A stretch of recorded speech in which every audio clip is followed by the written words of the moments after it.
phenomenon. So when you think about it, do you think innovation is an asset class? And if it's in fact an asset class, how big can it be, and how invested do you think the market is currently? Well, we think that if you mean the market, institutions in particular, we think they are short innovation in a big way. We think individuals have a much higher weight in innovation and are more correctly positioned, actually. Yes. So innovation, is it an asset class? No. I think the before crypto, this is the new asset class, crypto, the crypto asset world.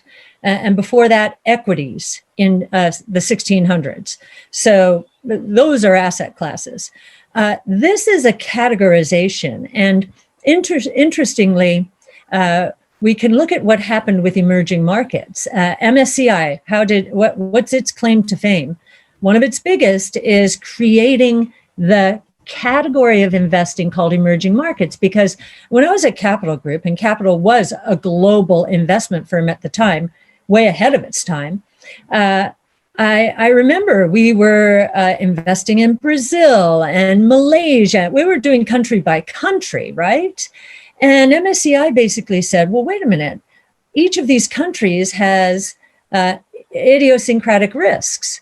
Why don't we construct this category to lower that risk and increase the return of investors' portfolios as they allocate to emerging markets, a new category. MSCI has just done that with innovation, and they did it with keywords from us. They approached us and asked, would we be willing to share the keywords we associate with innovations? So we considered that high praise. We were trying to attract the institutional world to innovation, but it was a no-go because there was no benchmark. Now, I just told you how much I hate benchmarks, but there was no benchmark. So against everyone's expectations, we agreed to do this with MSCI. And they have created some very thoughtful indices. They've taken our keywords and used artificial intelligence to scrape the world. And whatever they do, the convergences they use are different from ours. I've been surprised at how low the overlap is, actually. They have 400 to 500 stock portfolios. Ours are 40 to 50 stocks, so concentrated, rifle shot. They've got more of the scatter shot. And so I think they're doing a service to the world, and they're doing for innovation what they did for emerging markets, because the 5 major platforms, as Anthony mentioned, DNA sequencing, robotics, energy storage, artificial intelligence, blockchain technology, they do not all behave the same way. I can tell you our autonomous robotics and autonomous Technology and Robotics Fund, we just renamed it. It behaves very differently from our genomics revolution. But the interesting thing is they're both, they're not sector funds. They might sound like it, but they're not. In fact, even our genomics revolution fund cuts across healthcare, of course, that's the largest category. But the one of the most important applications of genomics is in agriculture, crops, livestock, aquaculture. That's probably in terms of percent impact going to be where the biggest impact is in the ag space. So what we've done at ARC is, this is to anticipate one of your questions, is we have turned our research department upside down relative to traditional asset management. Our analysts are specialists in technologies that are going to cut across sectors. Mm-hmm. They are not specialists in sectors or subsectors. All of our analysts are very comfortable with technology. Technology is permeating every sector. I think analysts focused on healthcare and industrials and utilities are all going to be surprised at how profoundly technology is going to impact their sectors. And they're not comfortable with technology. So we set it up where each of our analysts is very comfortable with technology. So traditional research is siloed, right? Yeah. I mean, that's what we're sort of talking about. So you're looking to weave themes across various asset groups. So I suspect the Graham and Dodd investing team would have said, you're crazy. And they would have turning to other asset class, Bitcoin. So Bitcoin, do you think, or what's your sort of vision for Bitcoin? Is it going to become a reserve currency? Is it scarcity value like real estate? It started the purview of every college student, including my own, knew about Bitcoin before their parents did. So what's your kind of vision going out 5 years and 10 years for Bitcoin as an asset class and a value?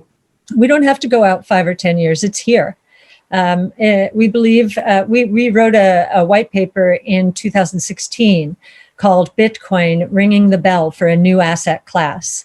And so, yes, we believe it's here. We believe that Bitcoin is the reserve currency of the crypto asset ecosystem. We also believe that there will be very few huge winners in the crypto space. We think the cryptocurrencies are going to be the huge winners. So this is really flipping the internet on its head in terms of how it evolved. And the internet evolved without a payments infrastructure. And the reason for that is nobody thought commerce would evolve on it. This was for intelligence and academia, and consumers in the United States weren't even allowed to use the internet legally until 1991, Telecommunications Act. So we believe that the Bitcoin is, and crypto world, the value accrual, where we will see most of the value accrue, is to the cryptocurrencies themselves. This is not what happened in the internet. In the internet, the protocols, so Bitcoin's blockchain is one protocol, Ethereum another, the protocols basically just became standards, right? Technology standards upon which these very valuable applications were built, Facebook, Amazon, and so forth. The value accrued to the applications. This time, we think the value will accrue to the protocols themselves and the currencies as measured by their currencies. We believe that Bitcoin is already the reserve currency of the crypto asset ecosystem. And we can see that in that many crypto assets, most I would say, are priced in terms of Bitcoin. So that's the unit of account. The currencies are very important. We think there will be maybe 4 or 5 that are going to accrue the most value. Now, DeFi, watching it evolve, I mean, we're in the Wild West, decentralized finance. It's very exciting. So that's probably why Ether is going to be another one. We do have a fund right now only with 2 currencies in it. This is a private fund, and that's Bitcoin and Ether. But we're scouring the scene. Some of the custody arrangements associated with others, like Decred, aren't quite there yet. So, again, we're picking our spots carefully.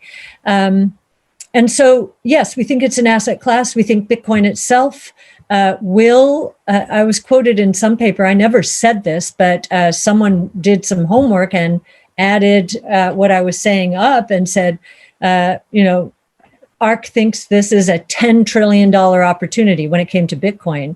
And I said, I never said that, but I did actually say it with the building blocks. We think institutional could institutional going to say 5 or 6% of institutional portfolios, again, very low correlation. And that's sort of where real estate and emerging markets went.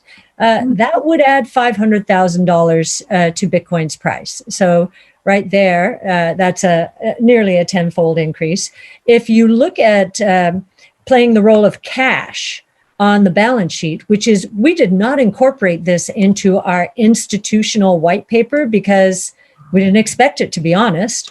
But now we see Square and Tesla and MicroStrategy They have diversified some. In the case of Square and Tesla, it's 5% and 8% respectively. MicroStrategy, it's 100% of their cash in Bitcoin. So if you were to expect 1%, if corporations did that, I think this is just a U.S. calculation too, that would be a 40,000 increase in Bitcoin.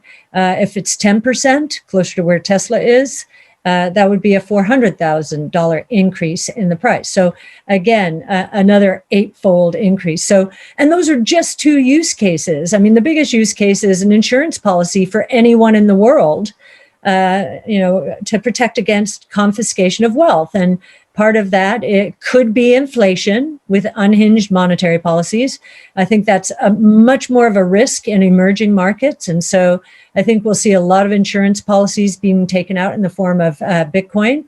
I often reflect that the Saudi princes probably wished that they had allocated some of their wealth to Bitcoin, because they certainly didn't expect their own cousin to confiscate it. But that happens all over the world in ways that we don't even understand. And so I think that insurance policy could be the biggest use case. So it would be replacing gold. Plus, there's no carrying and holding cost. Exactly. Which is a huge win.